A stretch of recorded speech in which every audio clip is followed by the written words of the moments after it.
Good morning, 7th class. This is next video of your chapter number 2, that is 5th video. ठीक है, आज हम chapter में 2.3 जो है वो स्टार्ट करेंगे. देखो, अभी तक हम लोग ऑफ का इस्तेमाल कर चुके, ठीक है, और फ्रैक्शंस का इस्तेमाल भी हम लोग कर चुके हैं. ठीक है, तो अब देखते हैं ऑफ और फ्रैक्शन इन दोनों का ये जो दिया हुआ है क्वेश्चन नंबर 1 ये कैसे करेंगे. ठीक है, ए पार्ट में यहाँ पर डाल रही हूँ 1/4 ऑफ 1/2. ऑफ मतलब मैंने आपको क्या बताया था कि मल्टीप्लाई होता है. ठीक है, ऑफ मतलब क्या होता है, मल्टीप्लाई. ठीक है, इसका मतलब डिवाइड नहीं होता. जब डिवाइड मल्टीप्लाई में बदलता है तब पीछे का जो फ्रैक्शन है वो रेसिप्रोकल होता है. ऑफ का मतलब ही मल्टीप्लाई होता है, तो सिर्फ हमने वर्ड हटा के यहाँ पर सिंबल लगा दिए, तो इसीलिए हम इसको रेसिप्रोकल नहीं करेंगे. ठीक है, तो अब मल्टीप्लाई कर दो. 1 × 1 1. आप इसको ऐसे भी लिख सकते हो पहले. तो 1 1 * 1, 4 2 * 8. ठीक है, ये आपका आंसर आ गया. एरोज लगाना नहीं भूलना है. ठीक है बेटा, ओके. नेक्स्ट चलते हैं हम. एफ में और करके दिखा देती हूँ, उसके बाद आपको सारे क्वेश्चन खुद ही से करने हैं बिकॉज इजी क्वेश्चंस है. 7/4 ऑफ 1/2. ठीक है, ऑफ का मतलब क्या होता है, मल्टीप्लाई, तो रेसिप्रोकल नहीं करेंगे. 7 × 1 हो जाएगा और 4 × 2 हो जाएगा. मल्टीप्लाई और डिवाइड के अलावा आप ये फ्रैक्शंस को ऐसे नहीं लिखेंगे. ठीक है, 7 1 * 7, 4 2 * 8. ये आपका आंसर आ गया, तो आपको यहाँ आंसर लिख देना है. ठीक है, अब चलते हैं क्वेश्चन नंबर 2 पर. ठीक है, देखो बहुत आसान है और ये क्वेश्चन हमें बुक में ही करना है. 9 2 * 18. जब नीचे 2 से मल्टीप्लाई हो रहा है तो ऊपर भी किससे मल्टीप्लाई होगा, 2 से, राइट. 4 2 * कितने होते हैं, 8. ठीक है, 4 2 * कितने होते हैं, 8. ठीक है बेटा, मगर अगर हम यहाँ पर 2 लिख देंगे और यहाँ पर 8 आ जाएगा तो क्या इन दोनों को आप सेम टेबल से कट करोगे तो यहाँ पर 2 आएगा, नहीं आ सकता है. क्या यहाँ पर 2 आ सकता है, नहीं आ सकता है. तो यानी आपको यहाँ सेम टेबल वाला जो मल्टीप्लिकेशन होता है वो नहीं करना है.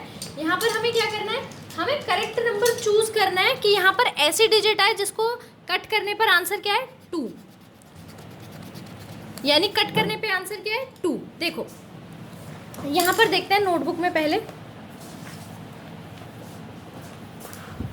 देखिए क्वेश्चन नंबर 3 है, यहाँ पर 2 है, सॉरी. देखो ए पार्ट, अगर मैं बोलूँ कि यहाँ पर तो 10 है, यहाँ पर एक और डिजिट है, ऐसी डिजिट यहाँ पर लिखो कि जब मैं इसको सेम टेबल से कट करूँ तो यहाँ पर 2 हो जाए. तो आप बोलोगे 5, क्योंकि 5 1 * 5 और 5 2 * 10, क्योंकि अगर नीचे 1 होता है तो उसको लिखना ज़रूरी नहीं होता. अगर मैं आपको बोलूँ यहाँ पर 18 है और यहाँ पर 3 है, तो इनको कट करके क्या आएगा, 3 1 * 3, 3 6 * 18. तो यहाँ पर 6 आएगा. 6/1 भी लिख सकते हो, जिसका मतलब 6 ही होता है, दोनों में कोई डिफरेंस नहीं है. तो ऐसे ही यहाँ पर हमें ऐसा नंबर चाहिए जो जब 18 की टेबल में किस पे आता हो, 2 पर. तो 18 2 * कितने होते हैं, आपको टेबल आती है तो बहुत अच्छी बात है, वरना आप यहाँ मल्टीप्लाई करके देख सकते हैं. 8 1 * 8 2 * 16. यानी क्या होता है, 8 2 * 36 होता है. ठीक है, क्या होता है, 36. तो यहाँ पर 36 आना चाहिए, तभी ये 2 आएगा. आप उल्टा करेंगे इसको, उल्टा. ठीक है, यहाँ पर क्या आना चाहिए, 36. ठीक है बेटा, तो 4 को मैं किससे मल्टीप्लाई करूँगा, यहाँ पर 36 आ जाए. तो 4 9 * 36. तो यहाँ पर क्या आएगा, 9. यहाँ पर क्या आएगा, 9. ठीक है, अब चलते हैं ऐसे ही.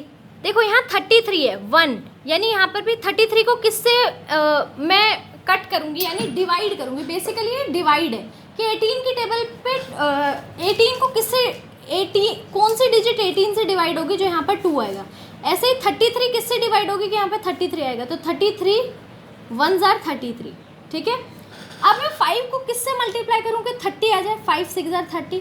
2 को किससे मल्टीप्लाई करूँ कि 6 आ जाए, 2 3 * 6. ठीक है, अब यहाँ पर जब आप कट करोगे सेम टेबल से, 6 1 * 6, 6 5 * 30. तो यहाँ 1/5 आएगा. ये वाला क्वेश्चन आप खुद करेंगे और ये करेंगे बुक में, कॉपी में नहीं करना है. ये बुक में करेंगे, ये करना है कॉपी में. थर्ड क्वेश्चन पे आ जाते हैं, multiply and reduce to the lowest form, यानी पहले मल्टीप्लाई भी करना है और रिड्यूस भी करना है लोएस्ट फॉर्म में। ठीक है, ये तो हम पहले ही कर चुके हैं, ईजी है। ठीक है, थर्ड क्वेश्चन कैसे करेंगे, ये है 2/4 मल्टीप्लाई यहाँ क्या है 1 3/4, ऐसे ही लिखा हुआ है, तो 2/4 तो ऐसे ही लिख देंगे। अब ये है मिक्स फ्रैक्शन में, तो क्या बताया था, यहाँ मल्टीप्लाई, यहाँ प्लस, 4 1 ज़ा 4 प्लस 3 5 6 7 और डिनोमिनेटर एज इट इज़। अब देखिए क्या ये किसी टेबल में जा रहा है, ऊपर वाली नीचे दोनों डिजिट को कट कर सकती हैं और यहाँ पर भी सेम है, और नीचे वाली ऊपर के कोई भी डिजिट को कट कर सकती हैं। तो 2 और 4, 2 1 ज़ा 2 2 2 ज़ा 4। ठीक है, अब कुछ आ रहा है, नीचे 4 और 8 है, क्या 7 या 1 में से कोई 2 और 4 की टेबल में जाता है, नहीं जाता। तो अब मल्टीप्लाई कर दो, 1 × 7 एंड 2 × 4। ठीक है, 7 1 ज़ा 7 4 2 ज़ा 8, ये आपका आंसर आ गया। ठीक है बेटा, ऐसे करेंगे इस आंसर को। पहले आप किस में करेंगे, इस फ्रैक्शन को बोलते हैं इम्प्रॉपर फ्रैक्शन। क्या बोलते हैं, इम्प्रॉपर। इम्प्रॉपर मतलब जिसका न्यूमरेटर हो बड़ा और डिनोमिनेटर हो छोटा। ठीक है, तो हमेशा मिक्स फ्रैक्शन इम्प्रॉपर फ्रैक्शन में कन्वर्ट होती है। ठीक है, ये भी फ्रैक्शन ही है, इम्प्रॉपर मतलब न्यूमरेटर बड़ा होगा बस। तो जब भी मैं इम्प्रॉपर बोलूँ तो कंफ्यूज नहीं होना कि इम्प्रॉपर कौन सी फ्रैक्शन होती है। ठीक है, अब नेक्स्ट देखते हैं, कोई बीच में से के पार्ट उठाते हैं। 2 3/4 मल्टीप्लाई 6। अब जो मिक्स में है सबसे पहले उसको इम्प्रॉपर में चेंज करेंगे। 4 2 ज़ा, यहाँ नीचे मल्टीप्लाई ऊपर ऐड। ये आपको पेन से नहीं लगाना है, इसको इरेज करना है, ये मैं आपको समझाने के लिए बार बार लिख रही हूँ। 4 2 ज़ा 8 प्लस 3 9 10 11, कितने हो गए 11। तो 11/4 मल्टीप्लाई 6। क्या 11 और 6 दोनों ऊपर है, ठीक है, तो 4 के टेबल में या 11 या 6 आता है, नहीं आता। क्या कोई ऐसा टेबल है जो ऊपर नीचे सेम टेबल में आता हो, 4 और 6 2 के टेबल में आता है। 2 2 ज़ा 4 2 3 ज़ा 6। अब कुछ बचा, नहीं बचा, तो 4 मल्टीप्लाई 3/2।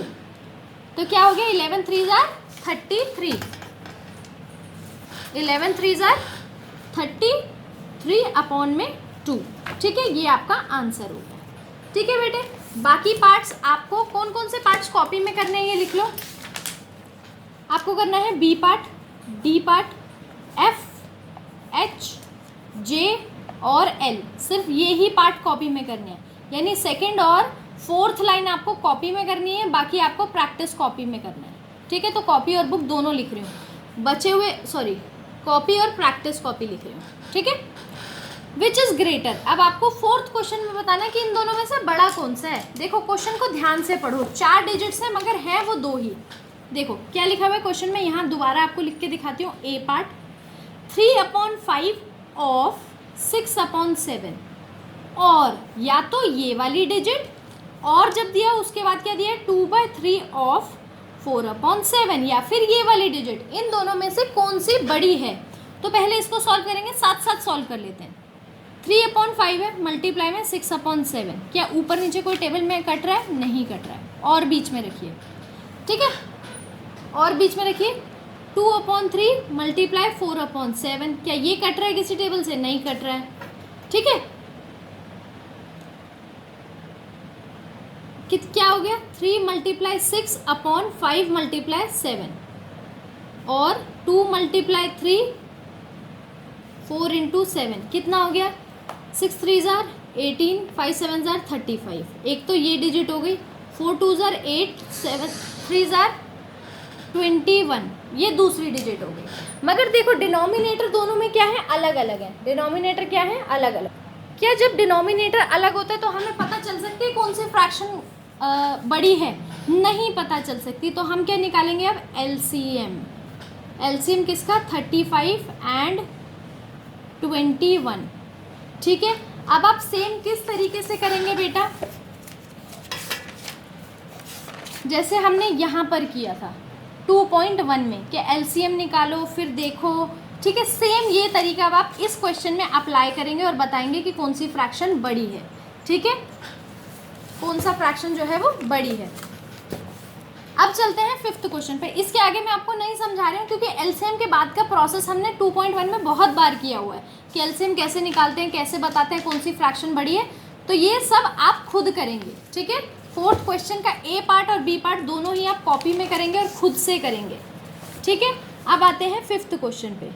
फिफ्थ क्वेश्चन क्या है, अब यहाँ से प्रॉब्लम्स हम स्टार्ट हो जाते हैं, ठीक है। Priya read 1/3 part of a book, यानी एक बुक थी, प्रिया ने कितनी रीड करी, 1/3। पहले क्वेश्चन को पढ़ना है, इन 1 आवर, कितने घंटे में, 1 घंटे में 1/3 पार्ट पढ़ लेती है बुक का, ठीक है। How much part of the book will she read in 1/4 hours, तो इतने घंटे में कितना पढ़ेगी, यानी एक का दिया हुआ है, ज़्यादा का निकालना है। सबसे पहली चीज़ आपको क्या दिया हुआ है, 1 आवर का दिया हुआ है, 1 आवर का दिया हुआ है, और 1/4 आवर का आपको निकालना है, ठीक है। तो कैसे निकालेंगे, सबसे पहले स्टेटमेंट बनाएंगे, बुक रीड इन 1 आवर, 1 घंटे में कितनी बुक पढ़ी, 1/3, ठीक है। अब बुक रीड इन 9/4, यहाँ पर आप जब लिखेंगे तो कन्वर्ट करके लिखेंगे, इतने घंटे में कितनी बुक पड़ेगी। जब एक का दिया और ज़्यादा का निकालना हो तो क्या होगा, मल्टीप्लाई, क्या होगा, मल्टीप्लाई। अब देखिए अगर कट रहा है तो ठीक है, कुछ कट रहा है, जैसे 3 और 9 सेम टेबल में जाता है तो यहाँ पर कट करेंगे और यहाँ पर आप अपना आंसर लिखेंगे, ठीक है। और लास्ट में स्टेटमेंट क्या लिखेंगे, सो प्रिया रीड, यहाँ पर जो आपका आंसर आएगा वो लिखना है, पार्ट ऑफ बुक इन 9/4, या फिर दोनों में से एक लिखना है, या 1/4 आर, कुछ भी लिख सकते हो जो आपका मन करे, ठीक है।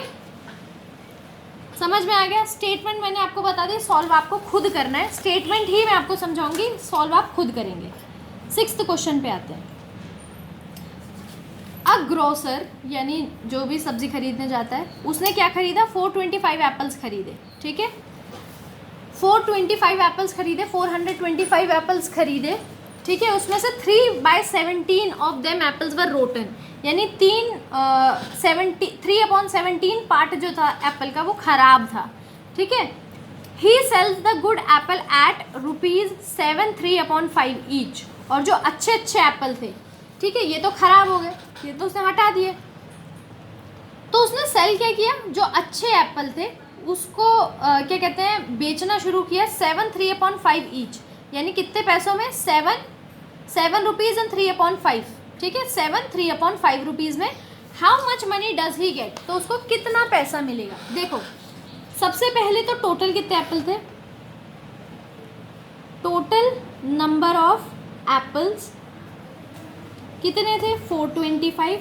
अब जो खराब है वो तो हमने हटा ही दिया, उसको तो बेचा ही नहीं, तो क्या करेंगे, पहले लिखेंगे कितने खराब थे, ठीक है।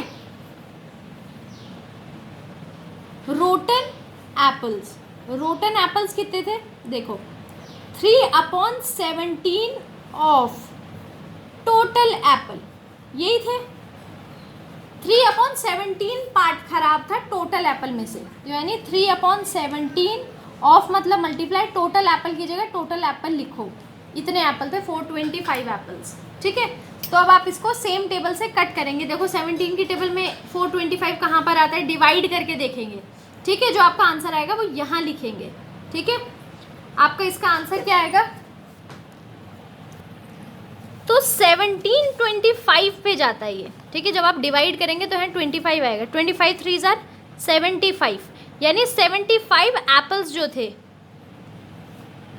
वो खराब हो गए, यानी इसमें से आप पहले अब कितने बच गए जो उन्होंने बेचे हैं, बेचे तो वही है ना गुड एप्पल्स, तो गुड एप्पल कितने हैं, पहले गुड एप्पल्स निकालेंगे, गुड एप्पल कितने हैं, 425 माइनस 75 एप्पल्स, ठीक है। जब आप माइनस करेंगे तो 5 में से 5 गए 0, 12 में से 7 गए, क्योंकि ये कैरी चल जाएगा, 12 आप माइनस करके देखेंगे आराम से लिख के, ऐसे डायरेक्ट कैलकुलेट नहीं करेंगे, ठीक है।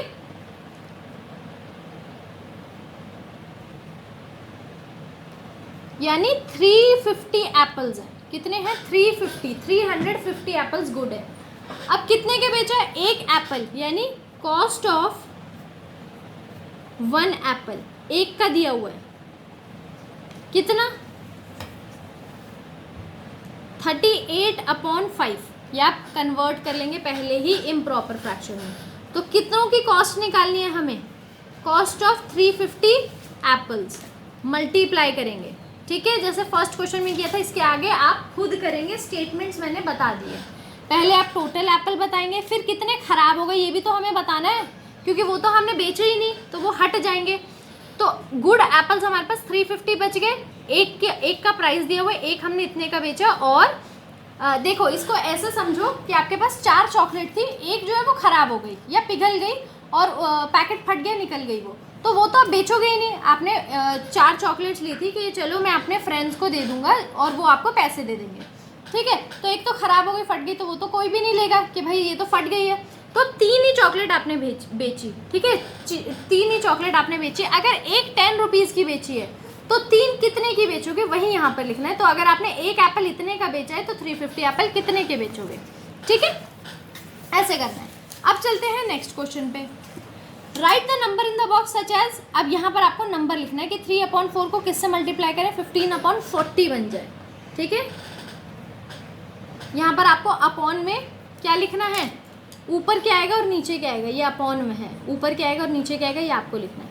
The simplest form of the number in the box, simplest form यानी जब आप इसको सेम टेबल से कट करोगे तो क्या आंसर आएगा वो आपको यहाँ लिखना है। 7th क्वेश्चन बुक में करेंगे। 8th क्वेश्चन पे आ जाते हैं। A farmer has 240 animals of which 11/12 are cattle, ठीक है। एक फार्मर है जिसके पास 240 एनिमल्स हैं। टोटल कितने एनिमल्स हैं, उसने कुछ जानवर पाले 240 एनिमल्स, और उसमें से 11/12 क्या है, कैटल है, ठीक है, कैटल्स हैं, ठीक है। Of cattles 3/4 are buffalo, cattles मतलब जो 4 पैरों पे चलने वाले जानवर होते हैं वो, ठीक है। अब 11/4 में से 3/4 जो है वो बफेलोज हैं। How many buffaloes he has, तो आपको बताना है कितनी बफेलो हैं, ठीक है। देखो सेम जैसे हमने अभी 6th क्वेश्चन किया था ये वैसा ही होगा, ठीक है, जैसे 6th क्वेश्चन किया था, यानी हमें टोटल दिया हुआ है। 8th क्वेश्चन कैसा होगा, 6th जैसा होगा। देखो यहाँ पर आपको टोटल दिया हुआ है, टोटल एनिमल कितने हैं, ठीक है। तो सबसे पहले लिखेंगे टोटल एनिमल,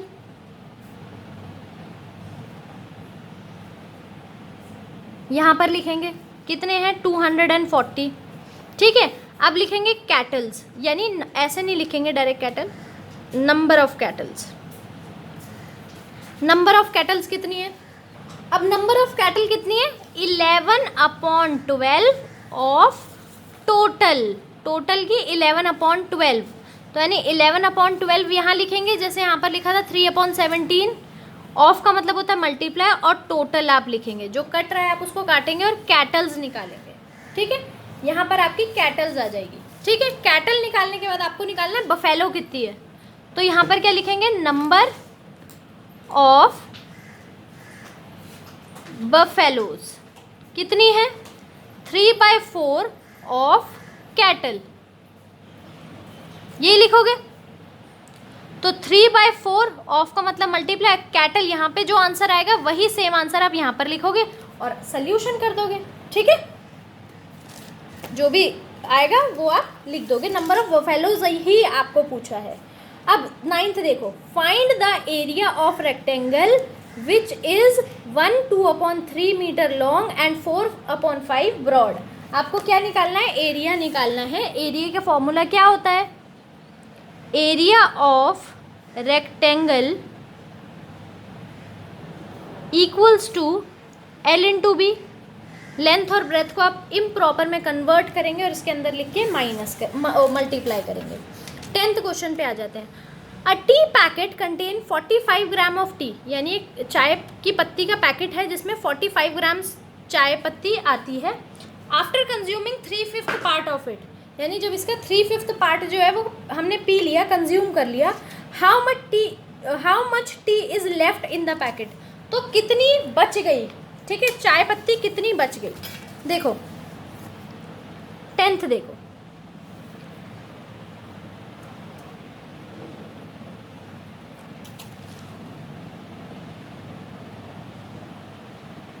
टोटल या टोटल मत लिखो, a tea packet has 45 grams tea. ठीक है, अब देखो 3/5 तो पी ली तो बच कितनी गई, 2/5। ठीक है, अगर टोटल 5 पार्ट्स हैं, देखो किसी चीज़ के टोटल 5 पार्ट हैं, तो इसमें से 1 2 3 ये खत्म हो गए, तो बच कितने गए, 2/5। अपॉन में तो टोटल ही रहता है, बच कितने गए, 2। ठीक है, तो बच कितना गया, 2। तो टी लेफ्ट, टी कितनी बच गई, 2/5 बच गई ऑफ टोटल। आपको ग्राम्स में निकालना है।